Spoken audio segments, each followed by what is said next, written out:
இன்னைக்கு நீங்க பார்க்க போற இந்த படம் 2006ல வெளியான பிங் பாங் அப்படிங்கிற ஒரு ஜெர்மன் மூவி. இது ஒரு கம்மிங் ஆஃப் த ஏஜ், அதாவது விடலை பருவத்து படம். 16 வயசு பையனை நல்லவன் நம்பி அவனை வீட்டில் சேர்த்துனதுக்கு அவன் மாமன் பொண்டாட்டியவே பதம் பார்த்துருவான். இதுதான் இந்த படத்தோட ஒன்லைனர். ஹீரோவா நடிச்சவனை யாருடா சாமி நீயே அப்படின்னு கேட்க தோணும். அந்த அளவுக்கு ரொம்ப தத்ரூபமா, அதுவும் அவங்க அத்தைய பார்க்குற பார்வை இருக்கு பாருங்க, அப்படியே முழுசா திங்கிற மாதிரியே பார்ப்பான். பண்றதெல்லாம் பண்ணிட்டு ரொம்ப அப்பாவியா வேற மூஞ்சியை வச்சுக்குவான். அதை என்னங்கிறத நீங்களே இந்த வீடியோவை பார்த்து தெரிஞ்சுக்குங்க. அப்புறம் நிறைய நண்பர்கள் இன்னும் நம்ம சேனலை சப்ஸ்கிரைப் பண்ணாமல் தான் பார்த்துட்ருக்கீங்க. அவங்கெல்லாம் கொஞ்சம் சப்ஸ்கிரைப் பண்ணிட்டீங்கன்னா எனக்கு ரொம்ப உதவியாக இருக்கும். அப்படியே போகிற வாக்கில் ஒரு லைக்கை தட்டி விட்டுட்டு போங்க. நீங்கள் போடுற லைக்கு தான் எனக்கு இந்த மாதிரி படங்களை எல்லாம் கொண்டு வர்றதுக்கு ஒரு மோட்டிவேஷனலாக அமையும். சரி, இந்த படத்தை பார்க்க ஆரம்பிச்சிருங்க. படத்தோட ஆரம்பத்திலே இந்த படத்தோட ஹீரோ ஜாக்கு துணிமணியெல்லாம் கட்டிட்டு அவங்க மாமாவான விக்டர் வீட்டுக்கு வர்றான். சமீபத்தில் தான் ஜாக்கோட அப்பா சூசைட் பண்ணி இறந்துருப்பாரு. அதனால் ரொம்ப தனிமையாக ஃபீல் பண்ணவன் அவங்க மாமா கூட கொஞ்ச நாளைக்கு இருக்கலாமே அப்படின்னு சொல்லி இந்த வீட்டுக்கு வந்திருக்கான். அவங்க மாமாவுக்கு ஒரு மனைவி இருக்காங்க. அவங்க பேர் ஆனா.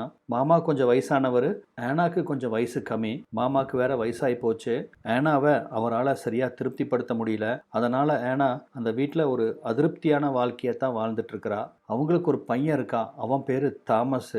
அந்த பயபுள்ள பார்த்தீங்கன்னா சதா சர்வ காலமும் பியானோவுக்கு முன்னாடியே தான் உட்காந்துருப்பான். குடும்பத்தில் என்ன நடக்குதுன்னு கூட அவனுக்கு தெரியாது. அப்படி ஒரு மூடி டைப் அவன். வீட்டுக்கு வந்த ஜாக்கை வேற வழி இல்லாமல் உட்கார வச்சு உபசரிக்கிறாங்க. ஏன்னா அவன் சொல்லாமல் கொள்ளாமல் வந்திருக்கான். ஒருவேளை இங்கே வரேன் அப்படின்னு அவன் முன்கூட்டியே தகவல் கொடுத்துருந்தா ஏதாவது ஒரு காரணம் சொல்லி அவங்க தட்டி கழிச்சிருப்பாங்க. ஏன்னா அவங்க வீட்டில் இருக்கிறதே குட்டி குட்டியாக 3 ரூமு. ஒரு ரூமில் மாமாவும் அத்தையும் படுத்துக்கிறாங்க. இன்னொரு ரூமில் தாமஸ் படுத்துக்கிறான். இன்னொரு ரூமை அவங்க ஸ்டோர் ரூமாக மாற்றிட்டாங்க. இப்போ ஜாக்கு அந்த ஸ்டோர் ரூமில் தான் படுத்தாகணும், வேற வழி இல்லை. அங்கே இருக்கிற தட்டுமுட்டு சாமானை எல்லாம் கொஞ்சம் எடுத்து ஒரு சோஃபா போடுற அளவுக்கு மட்டும்தான் இடம் இருக்குது. அந்த சோஃபாவில் அவனை படுத்துக்க சொல்கிறாங்க. அவனும் பரவாயில்ல, நான் இங்கேயே அட்ஜஸ்ட் பண்ணி படுத்துக்கிறேன் அப்படின்னு அந்த ஸ்டோர் ரூமவே எடுத்துக்கிறான். அப்போ தான் தாமஸும், சாரிடா ஜாக்கு, உங்கள் அப்பா இறந்ததுக்கு என்னால் வர முடியல. அன்னைக்கு எனக்கு பியானோ கான்டெஸ்ட் இருந்துச்சு, அதான் வர முடியல, சாரிடா அப்படின்னு தம்பியோட தோளை தொட்டு சாரி சொல்கிறான். ஆரம்பமே பாருங்க, ஜாக்கு அவங்க அத்தைய பார்க்குற பார்வையே ஒரு மாதிரியாக தான் இருக்கும். சதா சர்வ காலமும் அவனோட கண்ணு அவங்க மார்பகத்திலேயே தான் இருக்கும். ஏன்னா அவங்க அத்தை ரொம்ப கிளாமராக ட்ரெஸ் பண்ணியிருப்பா, அவன் மார்பகங்கள்லாம் தெரிகிற மாதிரி. அதனால் நம்ம பையன் நினச்சாலுமே அவன் பார்வையை அந்த இடத்துல இருந்து நகர்த்த முடியல. அவங்க அத்தைக்கும் பையன் நம்மளை இப்படி பார்க்குறான் அப்படிங்கிறது நல்லாவே தெரியும். ஆனால் தெரிஞ்சுக்காத மாதிரி காமிச்சுக்கிறாங்க. அப்போ தான் மாமாவும் ஜாக்கோட அம்மாவுக்கு ஃபோன் பண்ணுறாரு. உன் பையன் பத்திரமா இங்கே தான் இருக்கான், சில நாட்கள் எங்கள் கூட தங்கி இருந்துட்டு மனசு ஓரளவுக்கு தேர்னதுக்கு அப்புறமா ஊருக்கு வருவான் அப்படின்னு சொல்கிறாரு. அதை கேட்டு அவங்க அம்மாவும் சந்தோஷப்படுறாங்க. ஏன்னா அவன் வீட்லேயும் சொல்லிக்காம கொள்ளிக்காமல் வந்திருப்பான். அந்த சமயத்தில் தான் என்ன பண்ணுறதுன்னு தெரியாமல் வீட்டுக்கு பின்புறம் அப்படியே ஒரு நடையாக போட்டுட்டு இருக்கிறான் ஜாக்கு. அந்த சமயத்தில் தான் ஒரு ஸ்விம்மிங் பூலை மூடி வச்சுருக்காங்க. என்ன காரணம்னு பார்த்தீங்கன்னா அது ரொம்ப டேமேஜ் ஆகி போச்சு. அதனால் அது தண்ணி ஃபில் பண்ண முடியாது. அந்த காரணத்துக்காக தான் அது மூடி வைக்கப்பட்டிருக்கு. அந்த சமயத்தில் தாமஸ் அங்கே வர்றான். அவனுக்கு இன்னும் சில நாட்களில் அந்த பியானோ கான்டெஸ்ட் இருக்குது, அதில் ஜெயிப்போமோ தோப்போமோ அப்படின்னு தெரியாமல் ரொம்ப ஸ்ட்ரெஸ்ஸாக ஃபீல் பண்ணிட்டு இருக்கான். ஜாக்கு கூட பேசவும் அவனுக்கு மனசு கொஞ்சம் ரிலாக்ஸ் ஆகுது. சரிவா 2 பேரும் அந்த பிங் பாங் விளையாட்டை விளையாடலாம் அப்படின்னு சொல்லிட்டு விளையாட ஆரம்பிக்கிறாங்க. இதனால் தாமஸ் கொஞ்சம் ரிலாக்ஸ் ஆகிறான். அன்னைக்கு நைட்டு வருது. ரூமுக்கு வந்த ஜாக்கு அந்த சோஃபாவை எப்படி பெட்டாக மாற்றுறதுன்னு தெரியாமல் என்னென்னவோ பண்ணி பார்க்குறான். ஆனால் அந்த சோஃபாவை மடக்கவே முடியல. அந்த சோஃபாவில் இவனால் படுத்தும் தூங்க முடியல. அவங்க அப்பா இருந்த வரைக்கும் இவன் ரொம்ப வசதியாக வாழ்ந்துட்டு இருந்திருப்பான். அதனால் அவனுக்கு சோஃபாவில் படுத்து பழக்கம் இல்லை. ரொம்ப நேரம் ட்ரை பண்ணி பார்க்குறான். அந்த சோஃபாவில் வசதியாக படுக்க முடியாததால் பெட்ஷீட்டை விரித்து தரையிலேயே படுத்து தூங்கிடுறான்.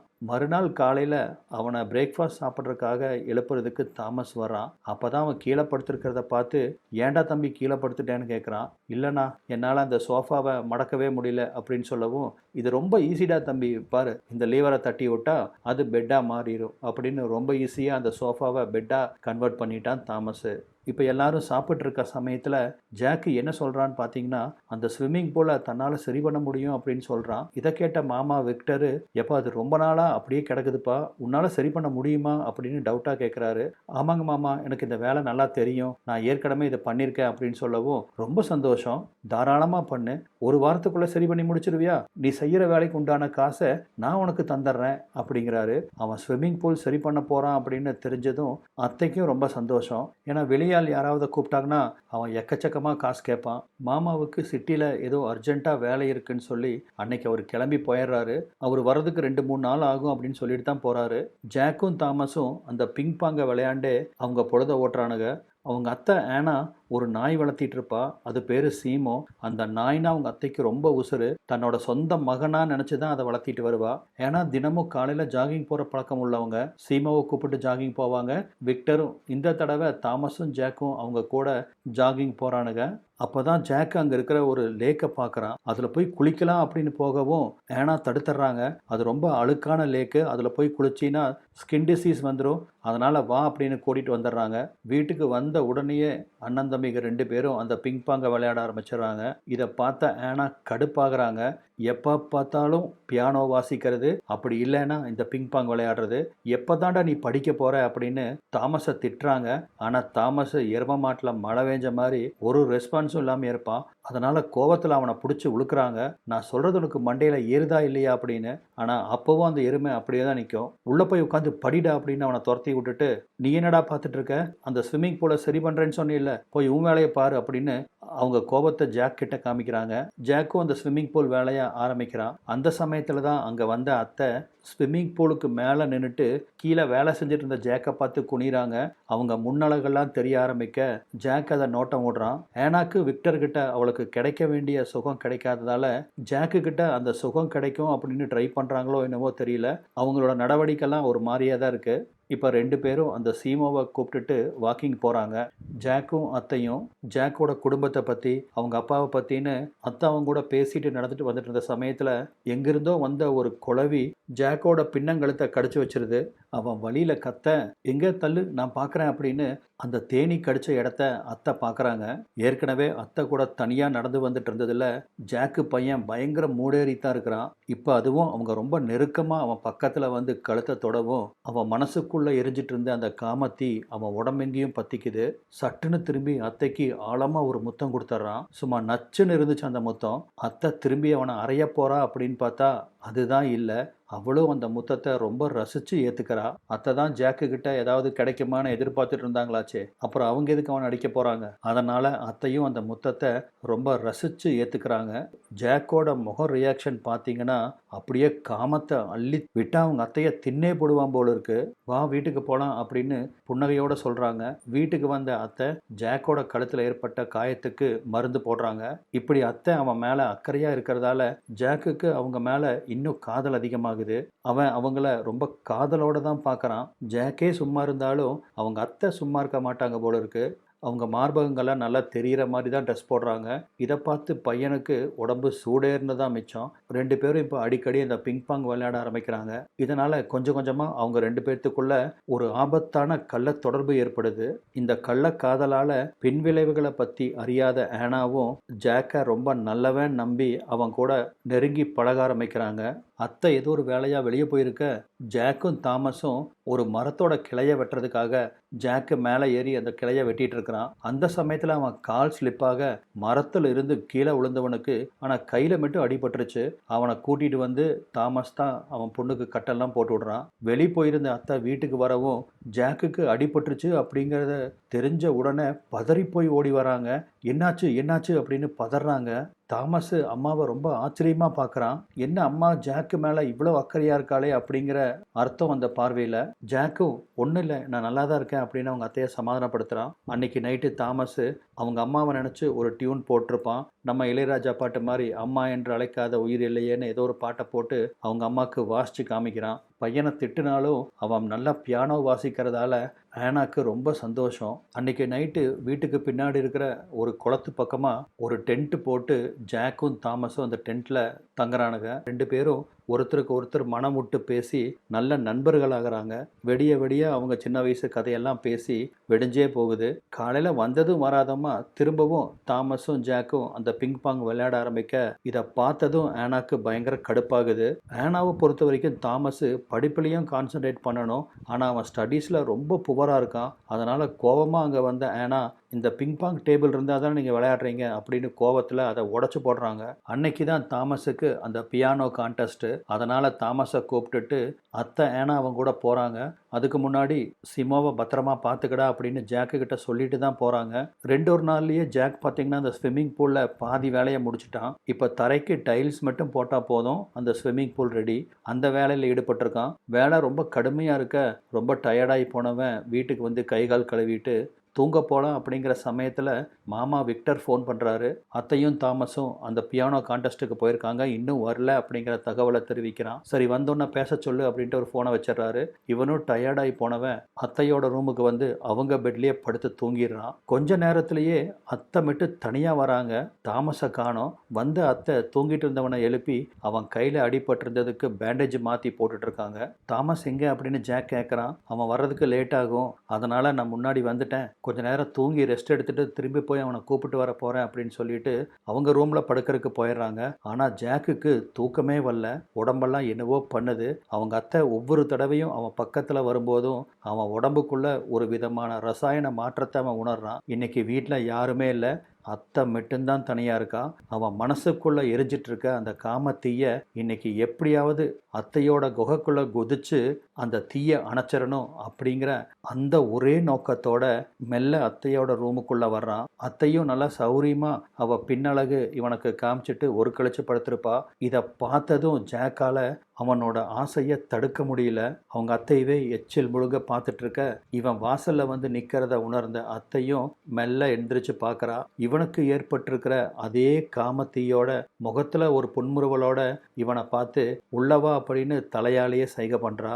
எப்படா சான்ஸு கிடைக்கும் அத்தையை ருசி பார்த்துடலாம் அப்படின்னு காத்துட்டு இருந்தவனுக்கு தானாக வந்து அவள் அழகுகளை தூக்கி கொடுக்குறா. வேண்டான்னா சொல்லுவான். அவ்வளோதான் வந்து அவள் பக்கத்தில் உட்காரவும் அத்தை அவனை ஆற தழுவி அவன் துணியை கழட்ட ஆரம்பிக்கிறாங்க. அவன் துணியை கழட்டி முடிச்சோடனே அடுத்தது இவன் அத்தையோட துணியை ஒவ்வொன்றா கழட்டி அவங்கள பிறந்த மேனி ஆக்குறான். முழுசாக எல்லாத்தையும் திறந்து போட்டு உரிச்ச பழமாக நின்றுட்டுருக்கிற அத்தையை பார்த்ததும் அவனால் அவன் துடிப்பை அடக்க முடியல. அத்தைக்கும் இந்த மாதிரி ஒரு சின்ன பையனோட துடிப்பு தேவைப்படுது. எத்தனை நாளைக்கு தான் அந்த பழுத்த கனிஞ்சு போன பழத்தவே சாப்பிடுவா? இந்த நேந்திரம் பழம் அவளுக்கு ரொம்ப பிடிச்சிருக்கு. 2 பேரும் அந்த படுக்கையில் உட்கார்ந்த நிலைமையிலேயே கலவையில் ஈடுபடுறாங்க. அவன் உட்கார்ந்துருக்க அந்த நேந்திரம் பழத்தை கீழிருந்து செலுத்துறான். 2 பேரும் அவங்கள மறந்து வேற ஒரு உலகத்தில் இருந்த சமயத்தில் அங்கே பியானோ கிளாஸ் முடிஞ்சு அம்மா வராததால் தாமஸே வீட்டுக்கு வந்துடுறான். தாமஸ் உள்ளே வந்ததும் கூட தெரியாமல் 2 பேரும் ரொம்ப மும்முரமாக கலவையில் ஈடுபட்டு இருக்க இதை கொஞ்சமும் எதிர்பாராத தாமஸ் அம்மா பழத்தை பிதுக்கிட்டு இருக்கிறத கண்கூட தாமஸ் பார்த்துட்றான். அவனால் அவன் கண்ணவே நம்ப முடியல. நம்ம அம்மாவா இப்படி அப்படின்னு ஒரு கணம் ஸ்தம்பிச்சு போயிடுறான். வாயுட்டு கத்தணும் அப்படின்னு தோணுது, ஆனால் கத்தல. ரொம்ப சோகமான தாமஸ் அமைதியாக அவன் ரூமில் போய் உட்காந்துக்கிறான். தாமஸ் வீட்டுக்கு வந்தது தெரியாத ஆனாவும் அந்த காம்படிஷன் நடக்கிற இடத்துக்கு போயிட்டு அவன் அங்கே இல்லை அப்படின்னு திரும்பி வந்து வீட்டுக்கு பார்த்தா தாமஸ் உட்காந்து அந்த பியானோவில் ஒரு சோக பாட்டு வாசிச்சுட்டு இருக்கான். ரொம்ப கடுப்பான ஆனாவும் ஏன்டா வீட்டுக்கு வந்தது என்கிட்ட சொல்லலை அப்படின்னு கோபமாக கேட்குறாங்க. சொல்லலான்னு வந்தேன், ஆனால் அதை கேட்குற சூழ்நிலையில் நீங்கள் இல்லை அப்படிங்கிறான். மூஞ்சி எங்கேயோ திருப்பி வச்சுட்டு ஆனாக்கு புரிஞ்சு போச்சு. ஜாக்கும் அவளும் கலவையில் ஈடுபட்டு இருந்ததையே தாமஸ் பார்த்துட்டான் அப்படின்னு அவங்களுக்கு புரிஞ்சு போகுது. ஏதோ ஒரு விரக தாபத்தால் ஏன்னா அந்த தப்பை பண்ணிட்டாங்க. பல வருஷமாக அவங்க எதிர்பார்த்த அந்த இன்பம் விக்டர்கிட்ட கிடைக்காததால் அவங்க ரொம்ப ஏமாற்றத்தில் ரொம்ப வீக்காக இருந்திருப்பாங்க. அந்த சமயத்தில் ஜாக்கு வரவும் அவனோட இளமையை தன்னோட காம பசிக்கு யூஸ் பண்ணிட்டாங்க. பெத்த மகன் அம்மாவை அவனோட சின்ன வயசு பையன் கூட பார்த்துட்டான் அப்படிங்கிற அந்த உண்மை தெரியவும் ஏன்னா மகனோட காலை பிடிச்சி மன்னிப்பு கேட்குறாங்க. ஆனால் தாமஸ் அதை மன்னிக்க தயாராக இல்லை. அம்மாவை தள்ளி விட்டுட்டு அங்கேருந்து எந்திரிச்சு போயிடுறான். இந்த நிகழ்ச்சிக்கு அப்புறம் அவங்க 3 பேரும் ஒருத்தர் கூட ஒருத்தர் பேசிக்கல. ஏன்னா ஜாக்கோட முகத்தை கூட பார்க்கல. அவங்க செஞ்ச அந்த தவறுக்கு ரொம்ப வருத்தப்படுறாங்க. எது எப்படியோ திடுதிப்புன்னு ஏன்னா தன் கூட பேசாததை நினச்சி ஜாக்கு ரொம்ப வருத்தப்படுறான். திரும்பவும் அவன் ரொம்ப தனிமையாக ஃபீல் பண்ண ஆரம்பிக்கிறான். அவனுக்கு இந்த உறவு தப்பு அப்படிங்கிறதே புரியல. ஏன்னா அவன் வயசப்படி பக்குவமாக இருக்கிற ஏனாவே இந்த தப்பை பண்ணும்போது எந்த பக்குவமும் இல்லாத ஒரு 16 வயசு பையனுக்கு என்ன தெரியும் சொல்லுங்க. அவனுக்கு தேவையில்லாத ஆசையை காட்டி அத்தை இப்போ அவனை அம்போன்னு விட்டுட்டாங்க. மறுநாள் வெளியூர் போயிருந்த விக்டர் வீட்டுக்கு திரும்புறாரு. தாமஸோட அந்த பியானோ கிளாஸ் என்னாச்சுன்னு கேட்குறாரு. அப்போ தான் ஆனாவும் தாமஸ் எனக்கு தெரியாமல் குடிச்சிட்டு அந்த காம்படிஷனுக்கு போயிருக்கான், அதனால் அவனை எலிமினேட் பண்ணிட்டாங்க அப்படின்னு சொல்லவும் இதை கேட்டு விக்டர் ரொம்ப சோகமாகறாரு. இருந்தாலும் மகனுக்கு ஆறுதல் சொல்கிறாரு. பையன் காம்படிஷனில் தோத்துட்டோம் அப்படிங்கிற வருத்தத்தில் இருக்கான் அப்படின்னு நினச்சிட்டு தான் அவரு ஆறுதல் சொல்கிறாரு. ஆனால் தாமஸு அம்மாவை அந்த கோலத்தில் பார்த்ததுனால தான் அவன் வருத்தமாக இருக்கான் அப்படிங்கிறது அப்பாவுக்கு தெரியாது. அவனும் அம்மாவை பற்றி அப்பா கிட்ட போட்டு விடல. நல்ல பையனாக இருக்கான்லங்க. இப்போ ஜாக்கு முழு நேரம் அந்த ஸ்விம்மிங் பூலில் வேலை செஞ்சு ஆல்மோஸ்ட் எல்லா வேலையும் முடிச்சிட்டான். அப்பா அங்கே வந்து அத்தையும் நாளைக்கு இந்த ஸ்விம்மிங் பூலுக்கு தண்ணி நிரப்பி எல்லாரும் ஃபன் பண்ணலாம் அப்படின்னு சொல்கிறாங்க.